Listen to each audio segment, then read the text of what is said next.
Hello everyone, I am doctor संकेत खानवे और आज के एपिसोड में मसल हाइपरट्रॉफी को स्टिमुलेट करने के लिए ट्रेनिंग से रिलेटेड कुछ चीज़ों के बारे में हम डिस्कस करेंगे।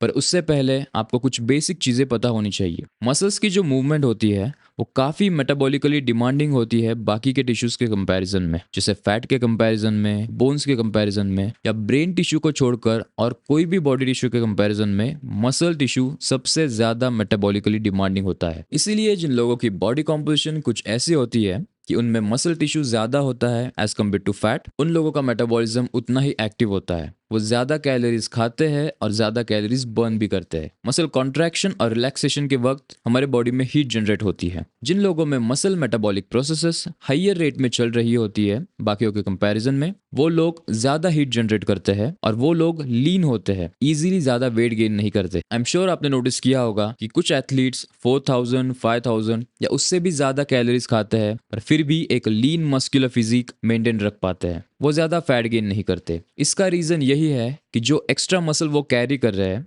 वो मसल मेटाबॉलिकली एक्टिव होता है and it requires energy, calories to maintain itself. So individuals with higher muscle mass have a higher metabolic rate and they burn more calories even at rest. काफ़ी लोग muscle size और strength बढ़ाना चाहते हैं और almost सभी को अपने मसल्स को स्ट्रांग बनाना चाहिए। और वैसे भी there is nothing good in becoming weak over time. जो लोग एक्सरसाइज करते हैं, प्रेफरेबली रेजिस्टेंस बेस्ड एक्सरसाइज करते हैं, फिर चाहे वो आपकी बॉडी वेट ट्रेनिंग हो या जिम के अंदर वेट्स के साथ ट्रेनिंग, तो उसे करने से सिर्फ आपकी स्ट्रेंथ और मसल साइज इंक्रीज करने के लिए नहीं बल्कि आपके बाकी बॉडी सिस्टम्स को भी उससे फायदा होता है। मसल ग्रो होता है जब मसल के अंदर जो एक्टिन और मायोसिन फिलामेंट्स है उनका नंबर इंक्रीज होता है। सो 3 मेजर फैक्टर्स है जिनसे मसल ग्रोथ को स्टिमुलेट किया जा सकता है। पहला है मसल्स के ऊपर का mechanical tension, second is metabolic stress and third is muscle damage. Muscles के ऊपर का mechanical tension most important factor है ट्रेनिंग इंड्यूस्ड मसल हाइपरट्रॉफी के लिए। ऑल्सो एविडेंस ये सजेस्ट करता है कि रेजिस्टेंस ट्रेनिंग के वक्त मसल्स के ऊपर जो मेटाबॉलिक स्ट्रेस डेवलप होता है उसकी वजह से मसल्स को चेंज होना पड़ता है, अडेप्ट होना पड़ता है, जिससे मसल ग्रोथ होती है। तो मसल्स को ग्रो होने के लिए ऑप्टिमल वेट जिससे आपको उन मसल्स को ट्रेन करना चाहिए वो कितना रहेगा। एक बार आपको अपना 1 रेप मैक्स पता चल गया, 1 रेप मैक्स यानी मैक्सिमम वेट जिसके साथ आप किसी भी एक्सरसाइज का मैक्सिमम एक रेपिटेशन लगा सकते हो with good form and good technique, वो होता है आपका 1 repetition maximum, that is 1 rep max. For example, अगर बेंच प्रेस पर आप 100 kg से मैक्सिमम 1 रेपिटेशन लगा सकते हो तो वो हो गया आपका 1 rep max on bench press. Similarly अगर आप 150 kg से डेडलिफ्ट पर मैक्सिमम एक रेपिटेशन लगा सकते हो तो 150 kg हो गया आपका 1 रेप मैक्स ऑन डेडलिफ्ट। तो उसके बाद टिपिकली 3 रेपिटेशन रेंजेस होती है, हैवी, मीडियम और लाइट। फर्स्ट इज हैवी, यानी जब आप कोई ऐसा वेट चूज करते हो जिसके साथ आप मैक्सिमम 1 रेपिटेशन टू 5 रेपिटेशंस लगा सकते हो। मीडियम जिसमें आप 6 रेपिटेशंस टू 12 रेपिटेशंस लगा सकते हो एंड लाइट जिसमें आप कोई ऐसा वेट चूज करते हो जिसके साथ आप 15 टू 30 रेपिटेशंस लगा सकते हो। और कंप्लीट मसल डेवलपमेंट के लिए इन तीनों रेपिटेशन रेंजेस में ट्रेन करना जरूरी है। सो लाइट वेट्स यानी 30 to 40% of your 1 rep max. सो अगर आपका 1 रेप मैक्स 100 kgs है बेंच प्रेस पर तो उसका 30-40% यानी 30-40 kgs जिस वेट से आप 15 टू 30 रेपिटेशंस लगा सकते हो और जिस सेट को खत्म करने के लिए आपको 45 सेकेंड्स या उससे थोड़ा ज़्यादा का समय लगेगा। ऐसी light weight training type 1 muscle fibres की डेवलपमेंट में और उन मसल्स की एंड्योरेंस बढ़ाने के लिए यूजफुल है। जबकि हैवी वेट ट्रेनिंग यानी more than 85% of your 1 rep max that is 85 kgs या उससे थोड़े ज़्यादा वेट के साथ अगर आप ट्रेन करते हो तो ऐसी ट्रेनिंग आपकी स्ट्रेंथ बढ़ाने के लिए यूजफुल है और इसे हम हैवी वेट या हैवी लोड ट्रेनिंग कहते हैं। हैवी वेट ट्रेनिंग करने से मसल्स के ऊपर का मैकेनिकल टेंशन बढ़ता है और हैवी वेट्स न्यूरल अडेप्टेशन को प्रमोट करते हैं जिनसे मसल्स की हैवी वेट को लिफ्ट करने की एबिलिटी एनहांस होती है। कुछ एविडेंस ये सजेस्ट करते हैं कि हैवी वेट ट्रेनिंग और लाइट वेट ट्रेनिंग का मसल फाइबर टाइप्स पर स्पेसिफिक इफेक्ट होता है। Heavy weight training produces more of type 2 muscle fibre hypertrophy and light weight training produces more of type 1 muscle fibre hypertrophy. कुछ muscles में type 1 muscle fibres ज्यादा होते हैं और कुछ मसल्स में टाइप 2 मसल फाइबर्स ज्यादा होते हैं। फॉर एग्जाम्पल, हमारे काफ्स में जो सोलियस मसल है वो एंड्योरेंस ओरिएंटेड मसल है, उसमें अप्रोक्सीमेटली 80% या उससे ज्यादा टाइप 1 मसल फाइबर्स होते हैं। वेयर एज ट्राइसेप्स ब्रेकियाई जो ज्यादा स्ट्रेंथ ओरिएंटेड मसल है उसमें अप्रोक्सीमेटली 60% टाइप 2 मसल फाइबर्स होते हैं। तो हैवी और लाइट वेट ट्रेनिंग के बाद जो मोस्ट इंपॉर्टेंट रेपिटेशन रेंज है that is medium repetition range, जिसमें हम मॉडरेटली हैवी वेट यूज करते हैं। That is 50 to 80% of your 1 rep max. Moderately heavy weight और मीडियम रेपिटेशन रेंज में ट्रेन करने से आपके जॉइंट्स के ऊपर भी ज़्यादा प्रेशर नहीं आता जो हैवी वेट ट्रेनिंग करने से आता है, और आप ज़्यादा नंबर ऑफ सेट्स भी लगा सकते हो। और मीडियम रेपिटेशन रेंज में ट्रेन करने से आप हर एक मसल ग्रुप को सफिशिएंट वॉल्यूम के साथ ट्रेन कर सकते हो। हैवी वेट ट्रेनिंग यानी जिनसे आप 1 to 5 रेप्स लगा सकते हो, ऐसी ट्रेनिंग करने का एक फ़ायदा यह है कि इससे आपकी स्ट्रेंथ बढ़ती है, और जिस वजह से आप medium repetition range that is 6 to 12 repetitions लगाते वक्त भी हेवियर वेट्स यूज कर सकते हो। और जितने हेवी वेट्स से आप ट्रेन कर सकते हो विद गुड फॉर्म, उतना ही आपके मसल्स के ऊपर का स्ट्रेस इंक्रीज होगा, मसल डैमेज होगा और उस वजह से मसल ग्रोथ होगी। लॉजिकल बात है, जब आप हैवी वेट से ट्रेन करते हो, भले ही कम रेपिटेशंस के लिए 1 to 5 रेपिटेशंस के लिए, तो जब आप मीडियम रेपिटेशंस में ट्रेन करने लगोगे, जिस दिन भी आप मीडियम रेपिटेशन रेंज में ट्रेन करोगे, तब आप पहले जिस वेट से 6 to 12 रेपिटेशंस लगा रहे थे वो वेट आपको इजी लगने लगेगा और आप मीडियम रेपिटेशन रेंज में भी हेवियर वेट से ट्रेन कर पाओगे, जिस वजह से मसल्स के ऊपर का मैकेनिकल टेंशन और स्ट्रेस इंक्रीज होगा, जिससे मसल ग्रोथ होगी। इसीलिए अगर आपका प्राइमरी गोल ज़्यादा से ज़्यादा मसल गेन करना है, तो एक wide repetition range that is 4 repetitions to 30+ repetitions, इस रेंज में ट्रेन करना रेकमेंडेड है। मैं 4 to 30 रेपिटेशंस क्यों कह रहा हूँ? 1 to 3 रेपिटेशंस में क्या प्रॉब्लम है? 1 to 3 रेपिटेशंस में ट्रेन करने के लिए आपको काफ़ी हैवी वेट्स यूज़ करने पड़ेंगे, और कंटिन्यूसली इतने हैवी वेट से ट्रेन करने से आपके सिस्टम पर काफ़ी स्ट्रेस डेवलप होगा। हाँ, आप 1 to 3 रेपिटेशंस के लिए एकदम हैवी वेट से भी ट्रेन कर सकते हो अगर आपका गोल स्ट्रेंथ इंक्रीज करना है, बट हाइपरट्रॉफी पर्पसेस के लिए 4 to 30 रेपिटेशंस ज़्यादा सेफर और रिजल्ट ओरिएंटेड रेपिटेशन रेंज है। और 30+ रेपिटेशंस में क्या प्रॉब्लम है? आप 30+ रेपिटेशंस लगा सकते हो, बट जनरली 30+ रेपिटेशंस लगाने के लिए आपको काफ़ी लाइट वेट्स यूज करने पड़ेंगे, and extremely light weights that is less than 30% of your 1 repetition maximum. That is आपका 1 रेप मैक्स अगर 100 kgs है तो उसका लेस देन 30%, अगर 30 kgs से कम वेट के साथ अगर आप ट्रेन करते हो तो वो मसल डेवलपमेंट के लिए ऑप्टिमल वेट नहीं है। तो कुछ लोग जो ये सोचते हैं कि उन्हें कटिंग के वक्त that is fat loss phase के वक्त लाइट वेट से ट्रेन करना चाहिए, दैट्स नॉट राइट।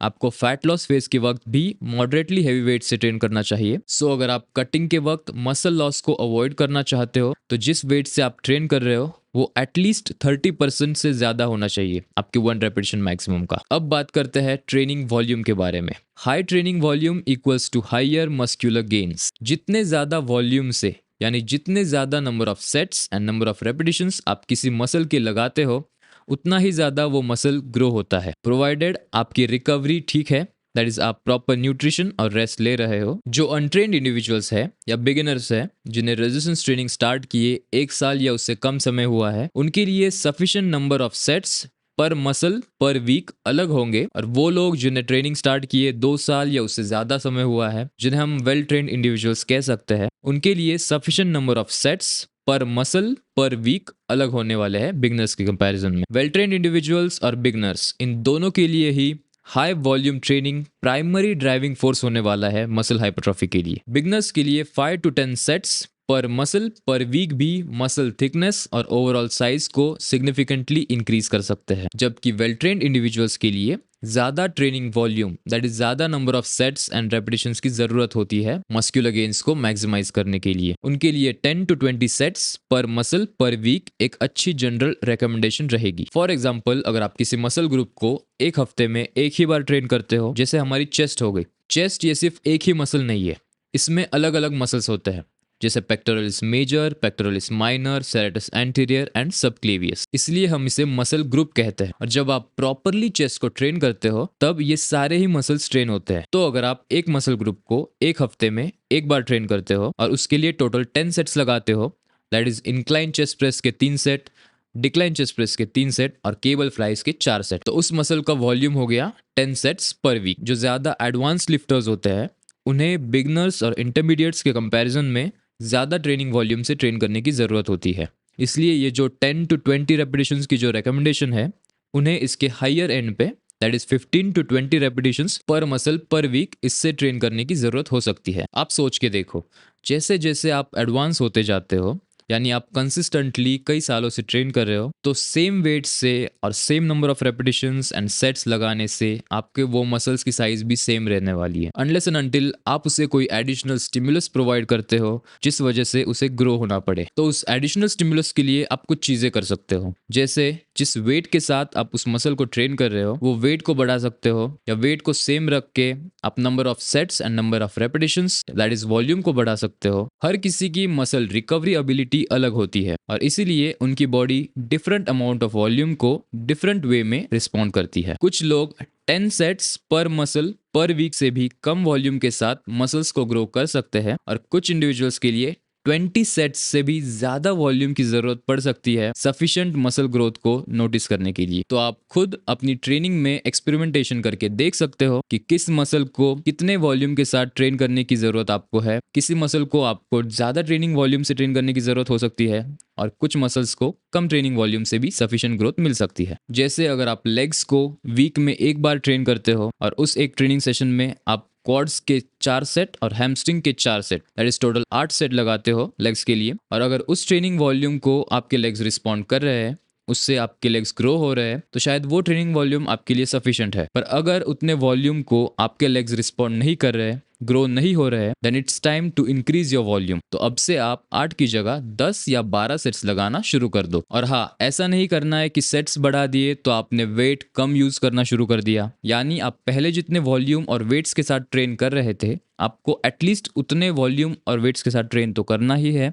एडिशनली जो हमने 2 से 4 सेट्स बढ़ा दिए हैं उन्हें भी आपको उसी वेट के साथ ट्रेन करने की कोशिश करनी है, और अगर आप नहीं कर सकते हो तो आप थोड़ा वेट ड्रॉप कर सकते हो। अब क्योंकि इतने सारे साइंटिफिक डेटा और एक्सपेरिमेंट्स के अकॉर्डिंग ये क्लियर है कि higher volume equals to higher muscle growth, तो हाई वॉल्यूम को हम स्ट्रेटेजिकली यूज कर सकते हैं हमारे लैगिंग बॉडी पार्ट्स को डेवलप करने के लिए। फॉर एग्जाम्पल, अगर आपके deltoids that is shoulders lag कर रहे हैं, अंडर डेवलप्ड है बाकी के मसल्स के कंपैरिजन में, तो आप शोल्डर्स के लिए वॉल्यूम इंक्रीज कर दो। अगर आपके मल्टीपल मसल्स लैगिंग है, अंडर डेवलप्ड है, तो एक ट्रेनिंग साइकिल में आप एक मसल पर फोकस करो। फॉर एग्जाम्पल, अगर आपके शोल्डर्स, बाइसेप्स, ट्राइसेप्स और लेग्स ये सारे मसल्स लैग कर रहे हैं बाकी के मसल्स के कंपैरिजन में, तो पहले ट्रेनिंग साइकिल में लेट्स से आप 6 to 8 वीक्स दैट इज 1.5 से 2 महीने की एक ट्रेनिंग साइकिल फॉलो कर रहे हो। तो पहले ट्रेनिंग साइकिल में आपने शोल्डर्स के ऊपर फोकस किया। पहले जो आप शोल्डर्स के लिए 12 सेट्स पर वीक लगा रहे थे उससे बढ़ा के आपने अभी 20 या फिर 24 सेट्स पर वीक कर दिया, और बाकी के मसल्स के जो सेट्स है उन्हें आपने सेम रखा है या थोड़ा सा कम कर दिया है। तो ये आपने 1.5 से 2 महीने के लिए फॉलो किया, और उस ट्रेनिंग साइकिल के बाद अगले ट्रेनिंग साइकिल में आपने बाइसेप्स और ट्राइसेप्स का वॉल्यूम बढ़ा दिया और बाकी मसल ग्रुप का वॉल्यूम कम कर दिया। तो ऐसे आप अपने लैगिंग बॉडी पार्ट्स को,